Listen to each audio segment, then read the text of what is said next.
Shalom, Bapak Ibu, Saudara-saudari terkasih. Perkenalkan, nama saya Daniel Barita Sinaga, asal paroki dari Paroki Santo Paulus Pangkalan Brandan.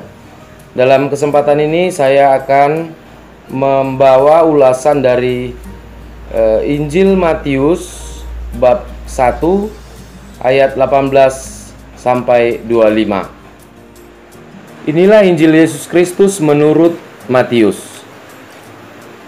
Kelahiran Yesus Kristus adalah seperti berikut. Pada waktu Maria ibunya bertunangan dengan Yusuf, ternyata ia mengandung dari Roh Kudus sebelum mereka hidup sebagai suami istri.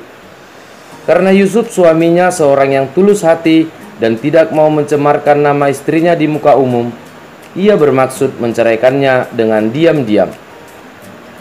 Tetapi ketika ia mempertimbangkan maksud itu, malaikat Tuhan nampak kepadanya dalam mimpi dan berkata, "Yusuf, anak Daud, janganlah engkau takut mengambil Maria sebagai istrimu, sebab anak yang di dalam kandungannya adalah dari Roh Kudus. Ia akan melahirkan anak laki-laki dan engkau akan menamakan dia Yesus, karena dialah yang akan menyelamatkan umatnya dari dosa mereka." Hal itu terjadi supaya genaplah yang difirmankan Tuhan oleh Nabi. Sesungguhnya anak darah itu akan mengandung dan melahirkan seorang anak laki-laki, dan mereka akan menamakan dia Immanuel, yang berarti Allah menyertai kita. Sesudah bangun dari tidurnya, Yusuf berbuat seperti yang diperintahkan malaikat Tuhan itu kepadanya, tetapi tidak bersetubuh dengan dia sampai ia melahirkan anaknya laki-laki, dan Yusuf menamakan dia Yesus. Demikianlah Injil Tuhan. Menurut Injil Matius, silsilah Yesus ada 14 keturunan, dihitung dari Bapak Abraham sampai Raja Daud. 14 keturunan dari Daud sampai masa pembuangan ke Babel, dan 14 dari masa pembuangan ke Babel sampai Yesus Kristus. Kisah kelahiran Yesus sebenarnya adalah suatu perluasan dari silsilah tersebut. Yang menjadi topik ulasan saya dalam kesempatan ini adalah peranan Santo Yusuf dalam proses kelahiran Yesus sebagai Mesias. Dan puncaknya terlihat dari keputusan Yusuf untuk melaksanakan kehendak Allah dengan memikul tanggung jawab sebagai ayah Yesus menurut hukum. Dan kita semua percaya bahwa memang Yesus adalah anak Yusuf yang merupakan keturunan Daud leluhurnya. Maria yang telah bertunangan dengan Yusuf, ternyata Bunda Maria telah mengandung. Peristiwa ini membuat Yusuf terkejut karena Yusuf tidak tahu atau tidak mengetahui apa yang terjadi.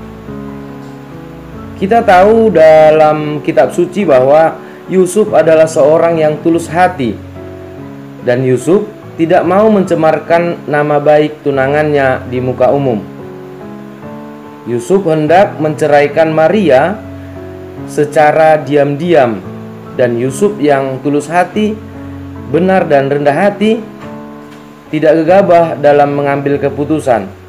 Yusuf sejenak berpikir dan berdoa sampai malaikat Tuhan datang dalam mimpinya dan berkata, dalam bacaan tadi, malaikat berkata,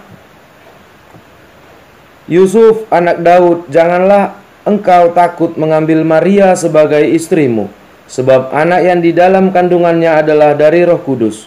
Ia akan melahirkan anak laki-laki, dan engkau akan menamakan dia Yesus, karena dialah yang akan menyelamatkan umatnya dari dosa mereka." Setelah mendengar perkataan malaikat tadi, rencana Yusuf dibantah oleh malaikat Tuhan melalui sebuah mimpi. Pesan malaikat yang diterima Yusuf dalam mimpi sesungguhnya menenteramkan kekhawatirannya, dan dengan yakin dan taat mengambil Maria sebagai istrinya setelah mendengar perkataan dari malaikat Tuhan tadi.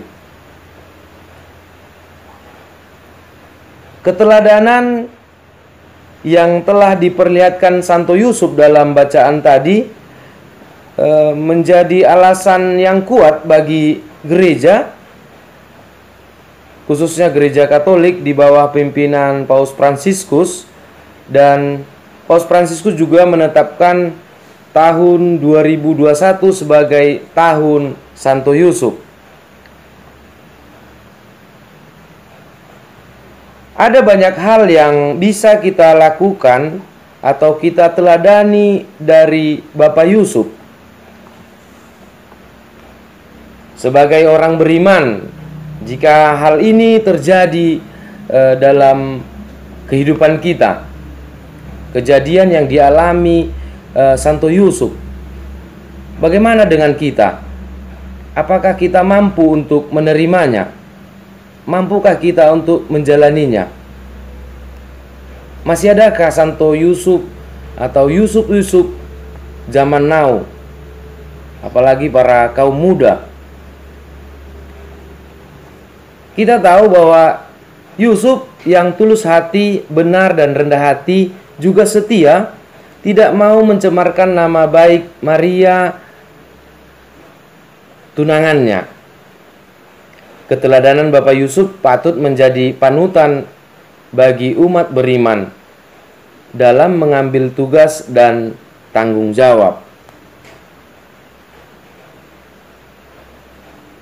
Misalkan kita dalam hidup berkeluarga, menggereja, dan hidup di tengah masyarakat dan negara.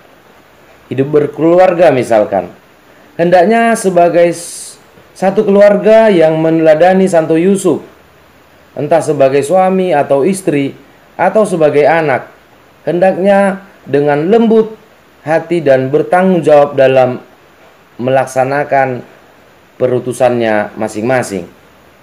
Dalam hidup menggereja, hendaknya dalam melaksanakan tugas perutusannya dengan tulus dan ikhlas hati dalam melayani, bukan dengan keinginan-keinginan pribadi dalam melaksanakan tugasnya, tetapi dengan sikap yang rendah hati dan penuh tanggung jawab. Misalkan dalam hidup bermasyarakat atau bernegara, hendaknya kita sebagai bagian dari masyarakat melibatkan diri dalam berbagai kegiatan masyarakat dan taat melaksanakan aturan-aturan dari pemerintah, apalagi dalam situasi sekarang ini pada masa pandemi ini. Teladan yang diberikan Bunda Maria juga patut kita teladani. Bunda Maria yang dengan rela menerima tanggung jawab besar dalam proses karya penyelamatan manusia. Hendaknya kita sebagai pengikut Kristus senantiasa segala sesuatu kita rela menjalaninya dengan rendah hati, apapun yang terjadi dalam diri kita. Apa jawaban Bunda Maria ketika mendengar perkataan dari malaikat Tuhan? Aku ini hamba Tuhan, terjadilah padaku menurut perkataanmu. Jawaban Bunda Maria yang rendah hati dengan rela melaksanakan apa yang dikehendaki Tuhan. Saudara-saudari yang terkasih dalam Kristus, demikianlah ulasan dari perikop Injil Matius bab 1 ayat 18 sampai 25. Semoga ulasan ini bermanfaat bagi kita semua. Tuhan memberkati.